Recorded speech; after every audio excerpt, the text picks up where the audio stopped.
नाज़रीन खे ॿुधाईंदा हलूं त सिजावल में कमनि जूं रहतूं न मिलण ख़िलाफ़ दीवान शुगर मिल्स अॻियां आबादकारनि जो ॿिए ॾींहुं बि एहतजाजी धरणो जारी आहे। उन ई हवाले सां वीडियो लिंक ते मौजूदु आहे गफ़ूर पलीपुरो। जी गफ़ूर, टाइम ते असां दीवान शुगर मिल ते मौजूदु आहियूं। दीवान शुगर मिल ते आबादकारनि पारां पंहिंजे रहतनि जी अदायगी न थियण जे ख़िलाफ़ अॼु ॿियो ॾींहुं आहे धरणे खे। हीअ धरणो ऐं बुख हड़ताल जी कैंप कई हुई आहे। हिते सवें आबादकार जेको सो पहुची चुका आहिनि ऐं हिन खे अॼु ॿियो ॾिहाड़ो आहे, पर इंतिज़ामिया जे पारां कंहिं क़िस्म जी का वाहिर न थियण जे करे अॼु जेको हिन जो एहतजाज जेको जारी आहे। एशिया जी वॾे में वॾी शुगर मिल दीवान शुगर मिल आहे, जंहिंजी हिते लखें जेको मण डेली जी क्रेशिंग थींदी आहे। थी इहो पियो त हीउ ॾींहों ॾींहुं एहतजाज जेको वधंदो पियो वञे। एहतजाज जेके हल करण जे लाइ कहिड़ा उपाउ वरिता पिया वञनि ऐं हीउ एहतजाज केसिताईं तरह जारी रहंदो, उन लाइ हिते जा वेठल जेको आबादकारनि सां ॻाल्हि ॿोल कंदासीं त उहे हिन मुतलिक़ छा था चवनि। 2019-20 में हिननि चेक असांखे ॾिना आहिनि, जेके चेक या ड्यू ॾिना आहिनि उहे बि पास न थिया आहिनि।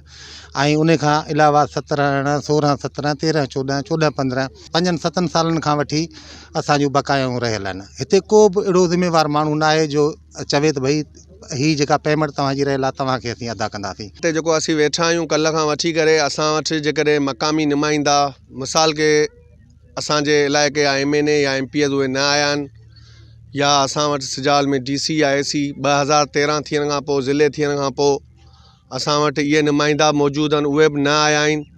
या मिल इंतज़ामिया असां सां हिकिड़ो या 2 चकर जेकियूं ॻाल्हियूं ॿोलियूं कयूं आहिनि उहे असां सां कामयाबु न थियूं आहिनि। शायदि उहे सम्झनि था त हे माण्हू जेको सो हिकिड़ो ॾींहुं 2 ॾींहं वेही करे पंहिंजे एहतजाज खे तर्क कंदा, पर ईअं कोन्हे। इंशाअल्लाह ताला हिन वारे ॾींहं खे ख़बर पवंदी त सिजावल ज़िले जा जेके गैरतमंद ज़मींदार आहिनि उहे जागी चुका आहिनि।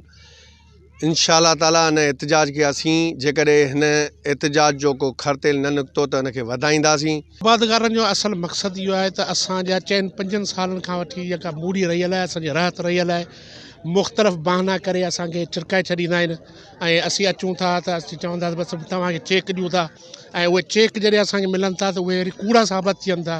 इन बहाने सां हर साल असांखे कमनि जी ख़रीदारी बि कनि था, अचूं था त वरी असांखे पैसा कोन था मिलनि।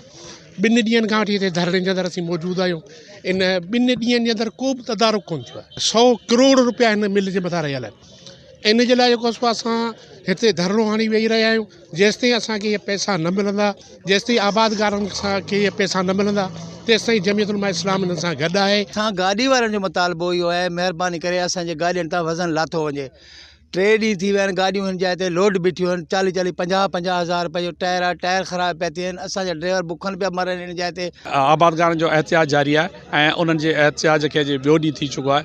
हिते जे आबादकारनि सां जेकी ॻाल्हि ॿोल थी उन मां इहो साबित थिए थो त मिल इंतिज़ामिया दिलचस्पी वठण लाइ तयारु न आहे ऐं आबादकार बि पंहिंजे मुतालबे मञण जे लाइ आख़िरी हद ताईं वञण लाइ तयारु आहिनि। हिते जो मेन मसइलो इहो बि थी चुको आहे त ट्रांसपोर्ट जेकी गॾु थी चुकी आहे, जेके वज़न खणी कम ते आया आहिनि उन खे 2 ॾिहाड़ा थी विया आहिनि, पर उहो ट्रांसपोर्ट खां जेके टैंकर आहिनि उहे अञा ताईं ख़ाली न थी सघिया आहिनि। त उन्हनि जा पंहिंजे जॻह ते हर जॻह तां मसइला जेके वधंदा वञनि पिया।